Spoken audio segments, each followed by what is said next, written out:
Bonjour à tous et bienvenue dans ce 6h30. Le chef de l'État est rentré depuis mardi d'Allemagne où il a pris part à la 5e conférence au sommet du Compact avec l'Afrique. Lors de son séjour allemand, le président Alassane Ouattara a échangé avec le secteur privé allemand. Le chef de l'État a invité les chefs d'entreprise allemands à investir en Côte d'Ivoire. Mahama Traoré. Une matinée à la conquête d'investisseurs, ceux de la République fédérale d'Allemagne, classée parmi les premières puissances économiques de l'Union européenne. L'enjeu est de taille, mais le président Alassane Ouattara ne manque pas d'arguments pour convaincre ses patrons d'entreprise. Son pays, la Côte d'Ivoire, abonde notamment de potentialités à même de satisfaire les attentes des investisseurs allemands. Forte croissance économique de 7% en moyenne ces 10 dernières années, un cadre macroéconomique stable avec un faible taux d'inflation et une maîtrise du déficit public. Je souhaite que vous venez, nous connaissons la qualité des PME ici, des entreprises en général. Nous savons les secteurs dans lesquels vous êtes les plus performants. J'ai beaucoup insisté quand j'ai vu le chancelier sur notre volonté de porter les énergies renouvelables à 42% du mix énergétique, parce que nous considérons que nous en avons la capacité. Je sais que ce qui intéresse les entreprises en premier lieu, c'est d'abord, bien sûr, la sécurité des affaires. La sécurité des affaires est une chose essentielle. Et nous avons travaillé à cela. Ce n'est pas seulement l'état de droit pour les personnes, mais c'est vraiment la sécurisation du monde des affaires pour les entreprises. Un autre élément important pour la Côte d'Ivoire que vous n'avez pas sans doute vu dans d'autres pays, surtout en Afrique anglophone, c'est le fait que nous avons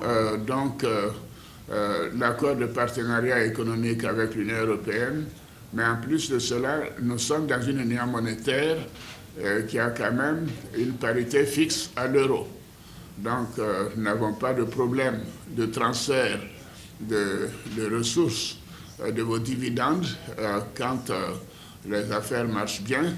Et je suis persuadé que nous avons bien commencé et que nous continuerons d'avoir encore de nombreuses entreprises qui viendront s'installer en Côte d'Ivoire. Et surtout, je vous encourage à le faire dans le domaine des énergies renouvelables et de la transformation de nos produits tels que le cacao, dont nous sommes premiers producteurs, les noix de cajou, les fruits, la banane, par exemple, nous sommes premiers producteurs africains.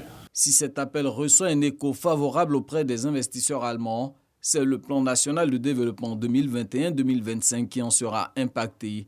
En termes de projets et programmes structurants, ce plan chiffré à 59 000 milliards de francs CFA attend du secteur privé 75% de part de financement.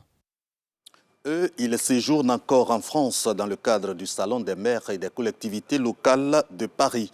Les présidents de l'Assemblée nationale et du Sénat, respectivement maires de Yopougon et d'Abobo, ont pris part à la réception donnée par la maire de Paris. À ce cocktail dînatoire, Anne Hidalgo a échangé avec Adama Bictogo et Kandia Camara, sujet abordé les défis de leurs communes respectives.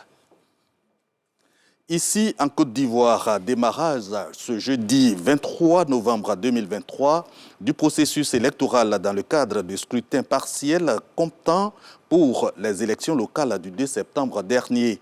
Hier, mercredi, à son siège, la CEI a remis aux candidats les accessoires de campagne, ouvrant ainsi officiellement la campagne électorale pour les municipales et régionales dans les circonscriptions où celles du 2 septembre 2023 ont été annulées pour diverses raisons. Dans l'actualité internationale, la bande de Gaza, encore sous les bombardements, ce jeudi 23 novembre 2023, en clair, la trêve entre Israël et le Hamas n'interviendra pas avant le vendredi 24 novembre 2023. Cette trêve prévoit la libération de 50 otages retenus dans la bande de Gaza en échange de 150 prisonniers palestiniens. C'est ici que s'arrête ce flash. La suite de l'information